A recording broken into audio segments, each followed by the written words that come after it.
The banking Guru channel में आपका स्वागत है।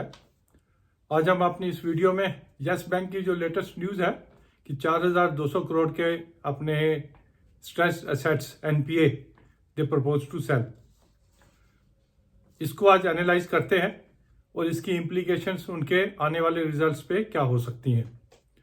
First let us understand what they are trying to do. अब दो ऑप्शन अवेलेबल रहते हैं कि या तो बैंक्स अपने विद इन दी बैंक अपना एक डिपार्टमेंट खोल के एनपीएस को रिकवर करे, और द सेकंड ऑप्शन इज कि वो जितने भी एनपीए हैं आउटसाइड एजेंसी को दे दें, एआरसी को दे दें और अपना सारा ध्यान जो है फोकस करें फर्दर बिजनेस करने के लिए। अब दोनों के एडवांटेजेस डिसएडवांटेजेस हैं। अगर हम खुद रिकवर करते हैं तो हो सकता है ज़्यादा पैसे रिकवर कर सकें, और अगर आउटसाइड एजेंसी को देते हैं तो क्योंकि रेट एडवांस में ही फिक्स हो जाता है कि कितना मिलेगा, 100 रुपये का 50 रुपये मिलेंगे, 25 रुपये मिलेंगे, तो एक डिसएडवांटेज रहता है। बट द एडवांटेज इज कि एनपीएस को हैंडल करने में जो स्टाफ इन्वॉल्व होता है उसकी cost, at the same time एक नेगेटिविटी जो आ जाती है स्टाफ में, क्योंकि एनपीए के साथ आपने डील करना है तो मन में नेगेटिविटी आ जाती है, एक उसका इम्पैक्ट ओवरऑल ऑर्गेनाइजेशन पे भी रहता है। तो that way the Yes bank has decided कि जितने भी एनपीए होंगे वो आउटसाइड एजेंसी को देंगे और उनसे रिकवर करवाएंगे और अपना पूरा ध्यान जो है अपनी फर्दर बिजनेस ग्रोथ में लगाएंगे और अपने रिसोर्सेज सारे बिजनेस ग्रोथ में लगाएंगे। अब जो उन्होंने पहले 48,000 करोड़ रुपया जेसी फ्लावर को बेचा था और जो अब ये बेचने वाले हैं उसमें अंतर ये है कि अब दे आर सेइंग कि this 4,200 crore full cash deal they want to do. अभी किया नहीं है but this is what their intention is, meaning thereby कि जैसे पहले वाली डील में इमीडिएटली उनके हाथ में पैसे नहीं आए थे, दिस टाइम अगर डील अच्छी क्लिक होती है तो 100 रुपए के 50 रुपए 40 रुपए whatever it is, they will be able to get the cash और उस कैश को फर्दर जनरेट वो कर पाएंगे। Maybe they will be able to sell it to JC flower itself और somebody else, this is yet to be seen. Now इसकी financial implications देखते हैं, क्योंकि इनके लास्ट क्वार्टर के एनपीए थे तकरीबन 4,300 करोड़, उसमें से जो इनके एसएमई एनपीए तकरीबन 2,800 करोड़ के करीब है और रिटेल के 1,200 करोड़ के करीब है, ये 4,200 के करीब बेचने वाले हैं।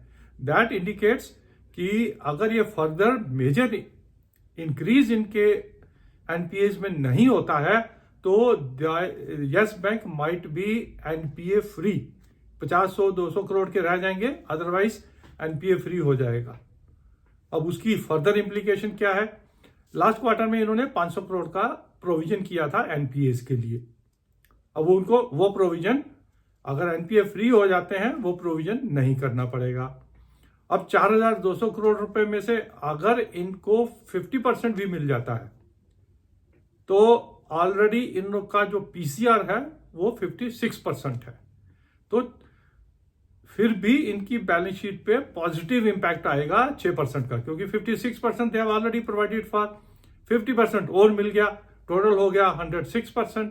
तो 100% एंट्री को वाइप आउट करके 6% का प्रॉफिट फिर भी इनकी बैलेंस शीट में आएगा।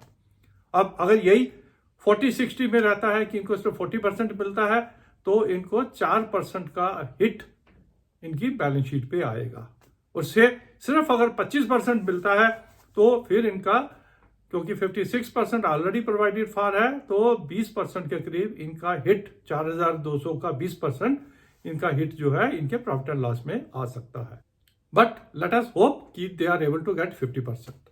तो ऑलरेडी 56% की पीसीआर, 50% मिल गया, 5-6% का इनको बेनिफिट मिलेगा इनकी प्रॉफिट एंड लॉस में जब भी ये सेल करेंगे उस क्वार्टर में।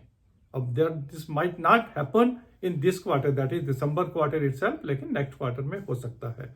लेकिन आगे के लिए एक तो इनको प्रोविजन कम करनी पड़ेगी और मात्र नहीं करनी पड़ेगी।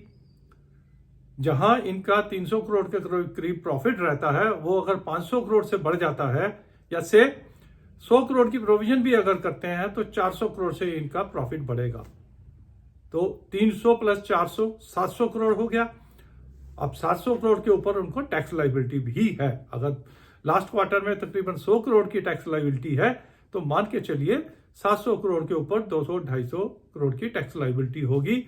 वो निकाल भी दें फिर भी इनका प्रॉफिट जो है समवेयर नियर 500 करोड़ आना चाहिए। 300 करोड़ से बढ़ के 500 करोड़ का प्रॉफिट इनका आना चाहिए।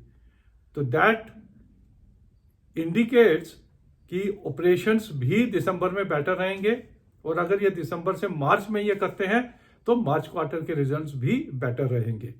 अब शेयर क्योंकि ऑलरेडी 17 रुपए से अच्छी न्यूज, अच्छी मार्केट के बेस के ऊपर, और इवन इस न्यूज के बेस के ऊपर भी ऑलरेडी चल चुका है, आवर एक्सपेक्टेशन वाज अच्छे रिजल्ट्स दिसंबर के इस शेयर को 23-24 रुपए पर ले जाएंगे।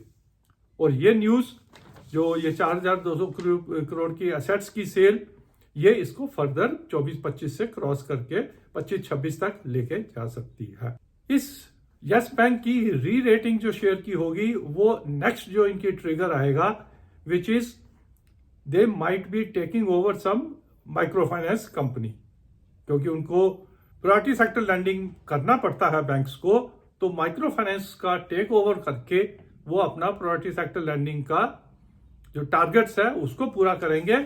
और इनको जो अगर नहीं पूरा करते हैं तो इनको बॉन्ड्स में जो इन्वेस्ट करना पड़ता है उसको वो अवॉइड कर पाएंगे। This is already the management has indicated कि they are searching for a micro finance company and that will be the next trigger जो इस शेयर को 24-25 से 30-35 तक लेके जा सकता है।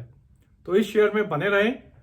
जिन्होंने 17 रुपए पे एंटर किया है, 24-25 पे भी निकलने की कोशिश ना करें।